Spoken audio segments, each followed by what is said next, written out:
At $500, a broken washing machine can repossess your sense of control. At 5 years of expenses, even your boss starts sounding negotiable. There are several lives hidden between those numbers. Each reserve evicts a different panic: surprise bills, missed paychecks, bad decisions, then captivity. Unemployment looks harmless on a chart until your paycheck becomes one of the missing ones. Then every percentage point has your apartment keys attached. Your first $500 is not security. It is a small bouncer standing between daily life and the credit card company. The money feels unimpressive because nobody can see the disaster that did not become debt. Avoided chaos has terrible lighting. At 1 month of expenses, the calendar stops behaving like a trapdoor. A delayed paycheck becomes irritating instead of immediately structural. At 3 months, you gain recovery time. A layoff can still hurt, but you no longer need Tuesday's first available job by Wednesday. American saving rate has moved sharply during crises and reopenings. Your private buffer matters because national averages cannot pay your private landlord. At 6 months, the fund begins changing your behavior before anything goes wrong. You negotiate differently when rent is not sitting in the interview.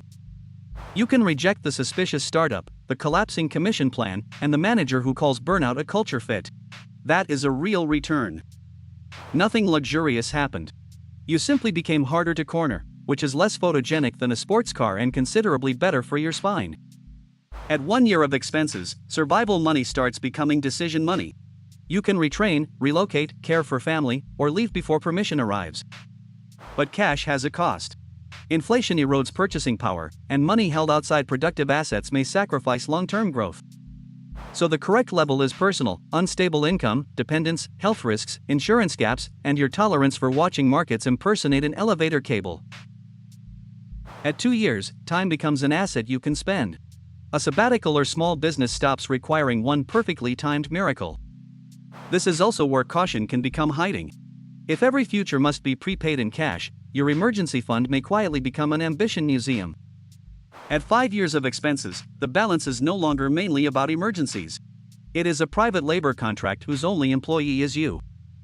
A boss can threaten your title, not tomorrow's groceries. A bill can reduce your balance, not dictate your next desperate move. Yet 5 years in cash is not automatically optimal. The point is not hoarding safety forever, it is deliberately buying the amount of freedom you will use. Build the layer that removes your next fear, then decide what freedom should do.